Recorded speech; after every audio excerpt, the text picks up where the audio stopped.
214 নম্বর কক্ষে সংশ্লিষ্ট কর্মকর্তা স্বাক্ষরবিহীন প্রায় 20টির অধিক ব্যালট পেপার বাক্সে প্রবেশ করানো হয়েছে। দায়িত্বশীল প্রশাসনিক কর্মকর্তাদের জানানো সহ চ্যানেল 24 এবং আরটিভিতে প্রতিবেদন প্রকাশ হওয়া সত্ত্বেও প্রশাসন কোনো ধরনের পদক্ষেপ নেয়নি। আসসালামু আলাইকুম রহমতুল্লাহি ওবরকাতুহু। আমি মোহাম্মদ ফরহাদুল ইসলাম, অহিংস শিক্ষার্থী ঐক্য থেকে বিপি পদপ্রার্থী।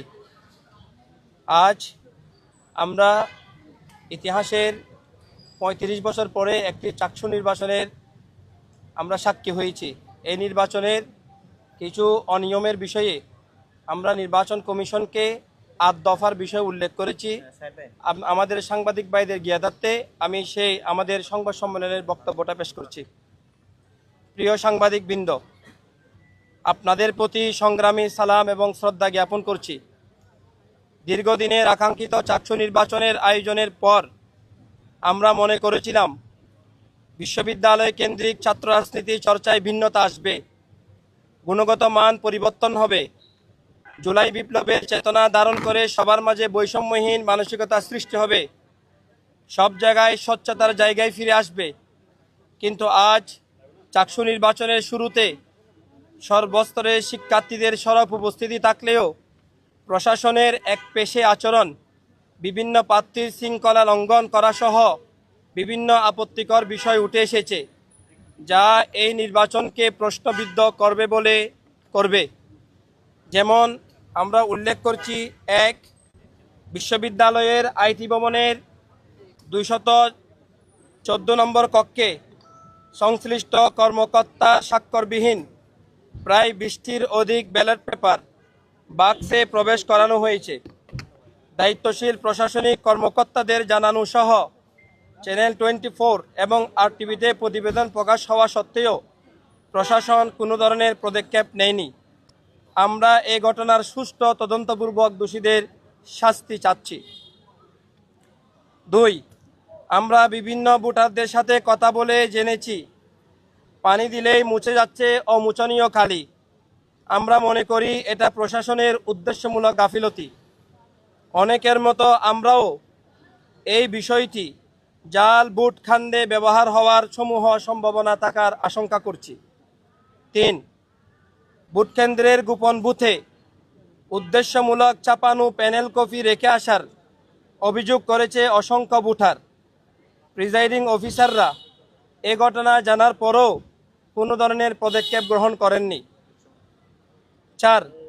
আমাদের প্যানেলভুক্ত একজন প্রার্থীর দেয়া তথ্যমতে বিবিএ ফ্যাকাল্টি ভবনের 335 নম্বর রুমে ইতিমধ্যেই ভোট প্রদান করা একজন ভোটারের আইডি কার্ড নিয়ে আরেকজন ভোট দেওয়ার চেষ্টা করেছে। এছাড়াও চাকসু নির্বাচনে অনেকগুলো ভোট প্রদান কক্ষে ভোটারদেরকে ব্যালট পেপার দেওয়ার পর স্বাক্ষর নেওয়া হয়নি। 5.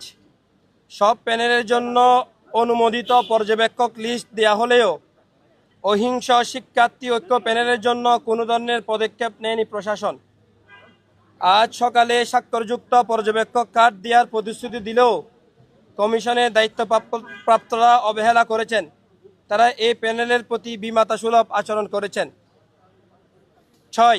আইটি ভবনের 309 নম্বর ভোট কক্ষের সামনে রাখা টেবিলে একটি নির্দিষ্ট প্যানেলের লিফলেট রাখা ভোটকালীন সময়ে ভোটারদের প্রভাবিত করা সহ আইটি ভবন, চাকসু ভবন, হৃদয়চন্দ্র তরুয়া ভবনের সামনেই অন্য আরেকটি নির্দিষ্ট প্যানেলের নির্বাচনী ক্যাম্প বসানো হয়েছে, যা আচরণবিধির সুস্পষ্ট লঙ্ঘন।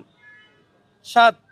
অহিংস শিক্ষার্থী ঐক্যের প্রার্থীদের বিভিন্ন ভোট কেন্দ্রের বাইরে সাংবাদিক সাক্ষাৎকার প্রদানকালীন সময়ে বাধা দান বিপি পদপ্রার্থী মোহাম্মদ ফরহাদুল ইসলামের সাথে প্রশাসনিক কর্মকর্তাদের অশুভ আচরণের নিন্দা ও ধিক্কার জানাচ্ছি।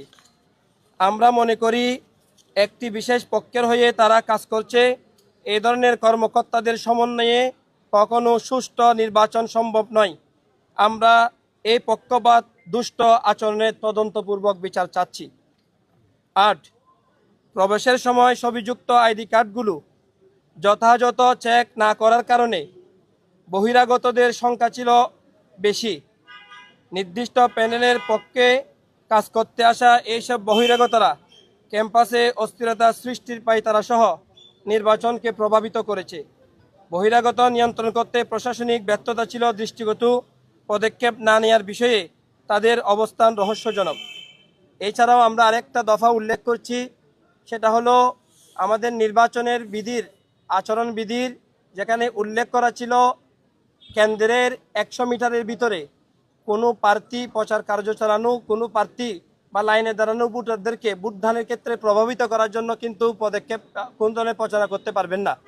কিন্তু আমরা বিভিন্ন কেন্দ্রে সেটা স্পষ্টভাবে দেখতে পেয়েছি যে বিভিন্ন কেন্দ্রের বিভিন্ন প্রার্থীরা 100 মিটারের ভিতরে এমনকি একেবারে ভোট কেন্দ্রের কাছাকাছি গিয়েও তারা কিন্তু ভোটারদেরকে নানানভাবে ভোট প্রভাবিত করছেন।